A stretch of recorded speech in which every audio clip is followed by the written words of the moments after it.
What is good, everybody? Welcome back to another episode brought to you by the League FFB. Today, we are going to be talking about 10 players that you need to pick up and add to your fantasy football teams here in week 3 of the fantasy football season. So without wasting any more time, let's hop right into today's video and let's start talking about some of these ads. So before we get into the actual stashes or the players that you should be picking up off of waivers, I wanted to give you guys a list of players that you should double check in your leagues. All of these players are going to be over 50% ownership. So the reality is they're probably not going to be available in over half of your leagues. So that being said, some of the guys that you should be looking at should be Jackson Smith-Njigba, Cortland Sutton, Zach Charbonnet, Baker Mayfield, Khalil Shakir, Matthew Stafford, Jerry Jeudy, Colby Parkinson, Demarcus Robinson, Brandon Cooks, Alexander Madison, Taysom Hill, and Rico Dowdle. These are the guys that you should just double check if they are on your waiver wires. Obviously, you should go pick these guys up and put them on your fantasy football team. Now, that being said, let's talk about the first actual ad, and it's kind of going to be a committee of guys because at this time, the time of this recording, there is some things that we still have to kind of figure out, but it is going to be the Kansas City Chiefs options because Isaiah Pacheco did get hurt. So Kareem Hunt, he is being brought in as a visitor. He is going to likely, if he goes out there, he's probably going to sign a contract. We'll see how that works out. But him, Carson Steele, Samaje Perine, all of these guys are worth adding. You can kind of see that all of these guys have a lot of availability in your league. So 0% for Hunt, 4% for Carson Steele, and 8% for Samaje Perine. Now, the reality is Isaiah Pacheco, he suffered a fractured fibula in week 2. He is going to be placed on injured reserve. They are saying that it's going to sideline him anywhere between 6 and 8 weeks. So that is going to leave the Chiefs with Carson Steele and Samaje Perine as the only running backs on the roster at the moment. Obviously, like I mentioned, they're likely going to be bringing in veteran running back Kareem Hunt. Now, that being said, still, he even took the team's final carries despite coughing up a fumble earlier in this game. So if Hunt does sign a contract with this team and he does make it onto the active roster here in the next 24 hours, he is my number 1 target in the Kansas City Chiefs backfield. It will be Kareem Hunt, but second, it is going to be Carson Steele. Third, Samaje Perine. And then obviously, like I said, it's going to be a mess. Eventually down the road, CEH is going to be back from illness as well. He will be on the active roster. Make sure you go get Kareem Hunt. He is the number 1 out of these guys if he lands on the active roster. If he does not land on the active roster in the next 24 hours, Carson Steele, Samaje Perine in that order. Now that we got the worst, kind of messiest situation out of the way, hopefully that clears up a little bit about my thought process. Make sure you are a member of the Discord so you can ask me some questions in there as things change and develop over the next 24 hours. It is free to join. It's going to be linked in the description. But my second guy is going to be Derek Carr of the New Orleans Saints. He is owned in about 21% of leagues. He's now had back-to-back weeks finishing as a QB1 in fantasy football, and that's mainly because the Saints, they have scored 91 points through their first 2 games. That is the 4th most in NFL history. So Carr, he gets this matchup here in week 3. He plays against the Philadelphia Eagles. He is going to be a priority add for me at the QB position, and not even to mention that he has some other high-scoring or potentially high-scoring matchups here in the next couple of weeks against Kansas City and Tampa Bay, and that will be shortly after the Philly game. So definitely a player that needs to be added onto fantasy football rosters. Now, the next player you should add is going to be Josh Downs. He is rostered in about 27% of leagues. Downs appeared to be getting close to playing here in week 2. They did hold him out kind of presumably for the final week. It does look like he is most likely going to be back in the lineup here in week 3. And I do think when he does get into the lineup, he is going to earn more targets than Adonai Mitchell just due to his role in this offense playing there in the slot.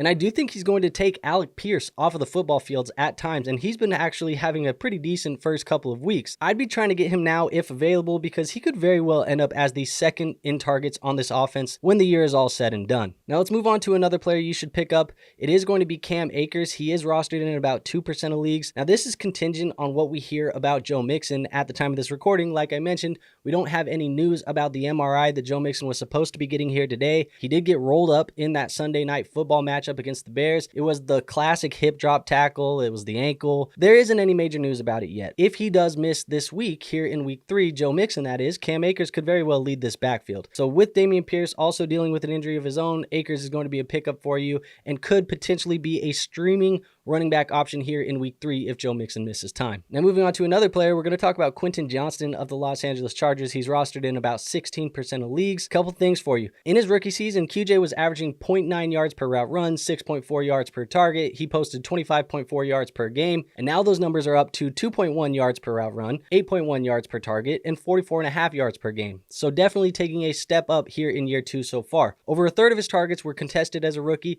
and he came down with just 7 of 22 contested looks. last year, he has cut his contested catch rate to 18% and has reeled in 1 out of the 2 contested targets that he did receive already. Now, the Chargers, they're kind of treating him as a wide receiver 1B in this offense, maybe wide receiver 1A with a heavy dose of first read targets. QJ Truthers, pump the brakes. I don't think he's necessarily going to have a ton of value in fantasy football, but with injuries piling up, obviously this last week was an absolute massacre. He could find his way into your flex spot in a pinch. Now, keep in mind, he does have 2 very tough matchups in his next 2 games against the Steelers and the Chiefs, and then he has a week 5 bye, so it could be tough sledding here for the next 3 weeks. So I'm not really looking to spend a bunch of my fab or burn priority here on Quentin Johnston. Now, another player we should be looking to add is going to be Hunter Henry. He is rostered in about 22% of leagues, and Hunter Henry's 15 targets ranks second among all tight ends here in week 2. I guess actually now here in week 3 of the fantasy football season. It is second only to rookie tight end Brock Bowers. He went for 109 yards in week 2, giving him one of just 18 100-yard performances over the past season and 2 weeks, and his 30% target share and his 31% air yard share both lead the position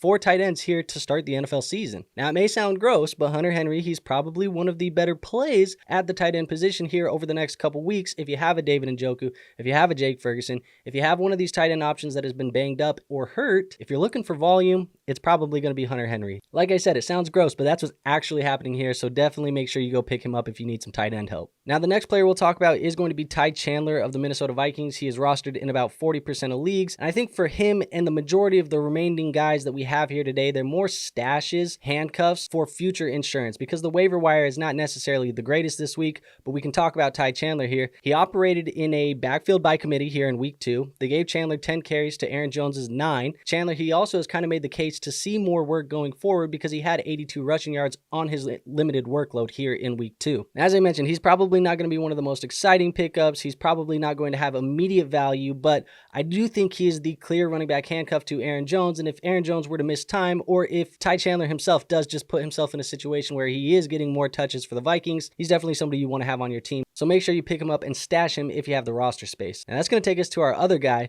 It's going to be Bucky Irving of the Tampa Bay Buccaneers, rostered in about 42% of leagues, and he's led this backfield in rushing for the second straight week now. The only issue is he ran for 22 yards on 7 carries. So it really wasn't a lot, but it was enough to outproduce Rachaad White, who totaled just 18 yards on his 10 carries. Irving, he's not setting the world on fire, but White does look like he is one of the league's least efficient running backs. This isn't really a good offensive line for the run game for the most part. They are performing very well there in Tampa, but despite Irving's inefficiencies of his own, I think he's kind of making a case for a larger share of the carries each and every week. So if you have Rachaad White, you want to handcuff him, make sure you grab Bucky Irving, or if you just want to potentially get somebody else's handcuff and fall into a better running back down the road if Rachaad White gets injured or disappoints, Bucky Irving should be picked up. Now that takes us to our other running back. It's going to be Braelon Allen. Braelon Allen, he's going to be popular this week, rostered in about 21% of leagues at this time, but that's going to go up because he did score 2 touchdowns here in week 2. Now Allen, he only logged about 2 touches in week 1. That kind of went up to 9 touches here in week 2, which you like to see. You like to see the usage go up and up. It is trending that way, only a 2-game sample size,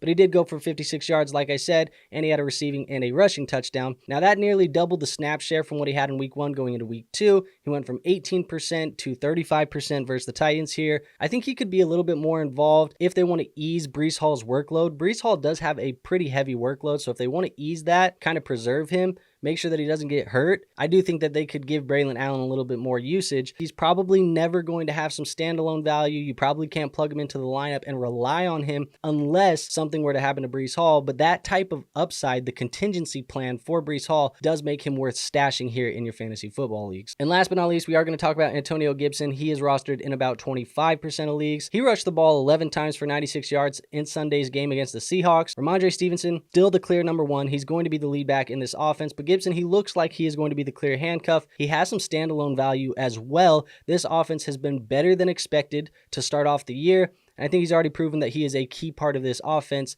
of his own here for Antonio Gibson. So somebody you can pick up, somebody you can hold. If something happens to Stevenson, obviously the value really increases, but I do think he has a little bit of standalone value here as well. So there you have it. There's 10 players that I would be picking up, stashing, adding, putting onto the back end of my roster here as we go into week 3 of the fantasy football season. As I mentioned in this video already, as updates come, as you have more questions, make sure you go join the Discord. The Discord is free to join. It's linked in the description. I'm in there answering your fantasy football questions 24/7, 365, no matter what. So make sure you go join that. While you're down there looking for the link in the description, as you pass by that like button, as you pass by the subscribe button, make sure you hit both of those things for me. It does help support this channel. They're free to do. And like I said, it really does support the channel, helps us grow. So make sure you go do those things for me. And with that being said, I have nothing else for you guys today, so I will see you on our next video. But until then, peace out.